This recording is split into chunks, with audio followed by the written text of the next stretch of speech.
Hey,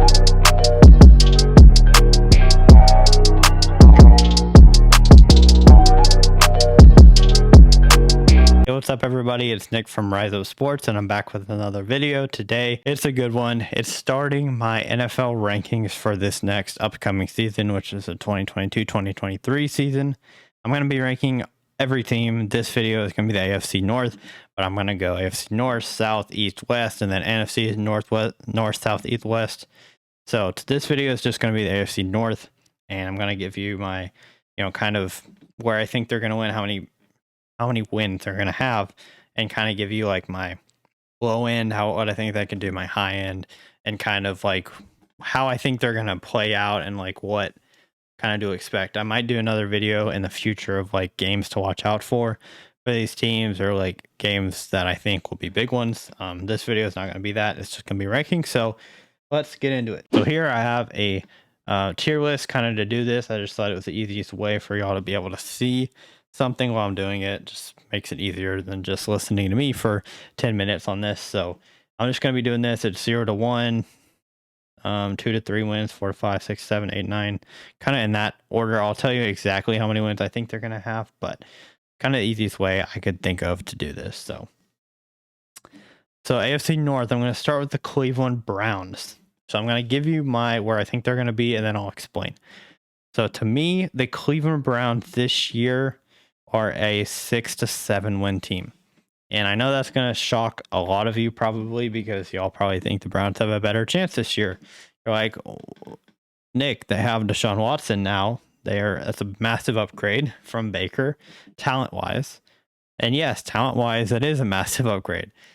However, there's a chance he gets suspended for the entire year. There's a good chance he gets suspended for at least a part of the season. The NFLPA actually has said that Deshaun Watson will be out at least 6 games. That's the minimum. But the NFL is going hard and trying to get him suspended for the entire year. And so I am under the assumption that he will at least get suspended for 6 games. And I can tell you that I'm looking at their quarterbacks that they have picked up. All they have done is sign bad quarterbacks. So here I'm reading they signed Jacoby Brissett. I knew about that. They signed Josh Rosen and Josh Dobbs. Those are the 3 quarterbacks they've signed. So they've signed all these guys because they don't trust that Deshaun Watson will play. And so basically, to me, what that tells me is they're like, yeah, Deshaun might not play, so we got to sign some guys and figure out who can play. I can tell you one thing, neither of those 3 quarterbacks can play at all. They're all bad. They're all not going to work. And I can tell you, if Jacoby Brissett, which is most likely going to be the starter game 1, if he is starting for you, he's not going to win a whole lot of games, especially in a division like the AFC North. I mean, you have the Bengals, the Steelers, and the Ravens, teams that all have a chance to make the playoffs this year. All 3 of them do. The Steelers probably the least amount, but I'll tell you that later. But you have, like, the Bengals just made the Super Bowl last year. The Ravens are trying to go on a revenge tour because they played so bad last year and they had a bunch of injuries. So the Browns are up against it. If Deshaun Watson does not play and is not allowed to play very many games, even if he plays, 11 games, if he only gets suspended to 6 and plays the other 11, even if he does, I'm not sure that the Browns can win more than 7 games. I'm going to predict them to go 7-10 this year. I think kind of a 4 for them would be around 5 wins, and I think a ceiling, if they play amazing. I mean, if Deshaun Watson plays the entire year, which won't happen, but if he does, they could win 10 or 11. But to me, if he misses 6 games, I'm capping them at 9. The 9 mark is kind of the most I can see them winning. And I just think they're going to 7-10. I mean, they didn't really add anybody massive. The massive upgrade they got was Amari Cooper from Dallas. That's a big upgrade, and that'll be really good for you. But you lost Odell, you lost Jarvis Landry in your receiving core.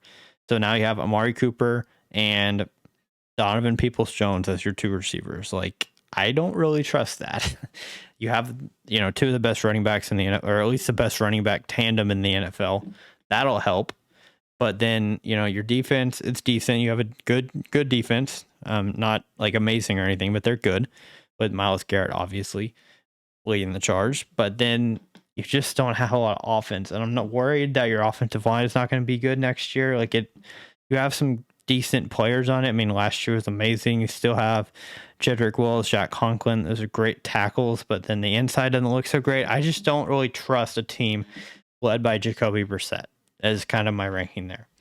Moving on, there's a long rant on the Browns, but for good reason. I think the Bengals. Now the Bengals, I think they're going to win between 12 and 13 games. I think they're going to be really good this year. They made it to the Super Bowl last year. Joe Burrow looks like he is the real deal. Jamar Chase looks like he is one of the best receivers in the NFL. And you brought in offensive linemen. That's what you needed last year. That's why you lost the Super Bowl. You brought in La'el Collins from the Cowboys, a really good offensive lineman from them. Alex Kappa, Ted Karras. Those guys are going to help you. Like, they are really going to be upgrades. And for a team that really only needed offensive line help and maybe some cornerback depth, which, they brought in Eli Apple, Trey Flowers, signed back Jesse Bates. You got some help there, and you brought in a good tight end, Hayden Hurst. Like, they brought in a lot of talent that can really help them win. And with that offensive line, last year they made it all the way to the Super Bowl. I don't see why they couldn't make it back there again. I'm not predicting them to make it back there. I don't think they will, but I definitely think they'll go around 12-4. And it's kind of or 12-5 is where I kind of predict them. I think they'll lose some. I think they'll probably lose one to the Ravens, maybe one to the Steelers next year in division, but they're going to, clean house in the division. I think they'll lose. They're going to have a tougher schedule this year, so that always will hurt.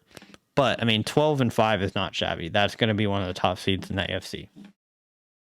Then in the Steelers, and the next one in the AFC North, the Steelers, I'm going to put them right around 8 or 9 wins. I think they'll either go 8-9 or 9-8. Mike Thomas never had a losing season.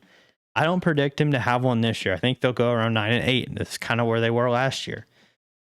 Really, for the Steelers, you didn't do anything to hurt yourself. You brought in a ton of talent. You brought in, you drafted Kenny Pickett, obviously massive.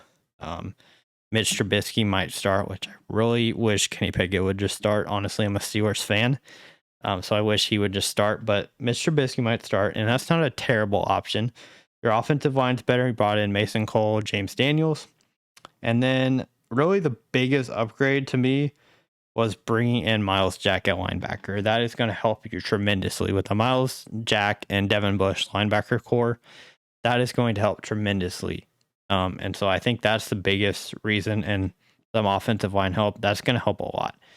You don't have Juju anymore. You still have Chase Claypool and Deontay Johnson, who had a breakout year last year. And then you brought in George Pickens out of Georgia, and he seems really good if he can stay healthy. And then Najee Harris is coming back. So I really think you only upgraded. You didn't really lose anybody massive on this team. And so I think they'll be right around with the quarterback play. It might be a little iffy. That's why I'm not, predicting them to jump up. But I don't think they'll be a 6 or 7 win team. I just don't. Mike Tomlin is too good of a coach to keep them down there. So I'm predicting, 8-9, 9-8. But I think 9-8 would be where I would put them. And then the last team, the Baltimore Ravens. This one's really tough. It really is tough for me to rank this team because of, they were so injured last year. It's hard to know where they actually are talent wise. When I'm reading these, signings they made, I just don't none of it is oh wow, they did really good. The best player they got is Marcus Williams at their safety position, which they need some help in their secondary for sure. They have some really good corners in Marlon Humphrey and guys like that, Marcus Peters. But when you have so many injuries, it's hard to know how good you actually are. I don't understand. They traded Marquise Brown away.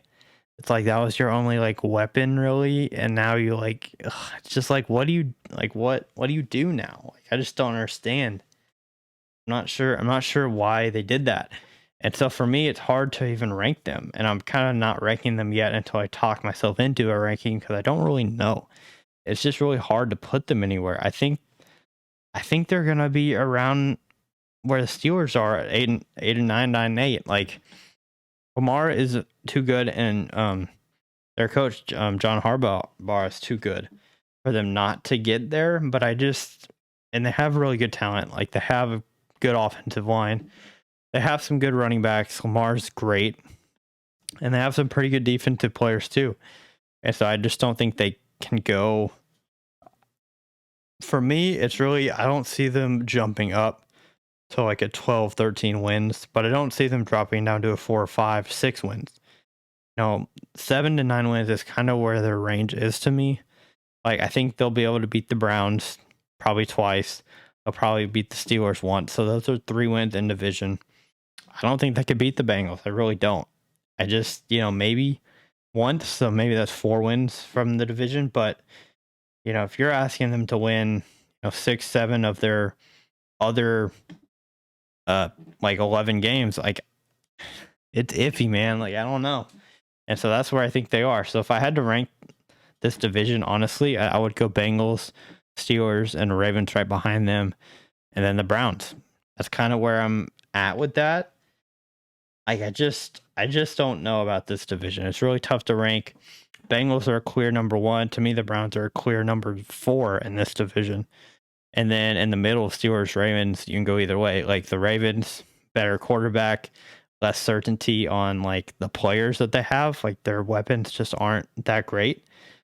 And then you have the Steelers, who have an unproven quarterback if they start him, or you have Mitch Trubisky, who's average, but you have more talent on the perimeter and, kind of in the backfield for sure.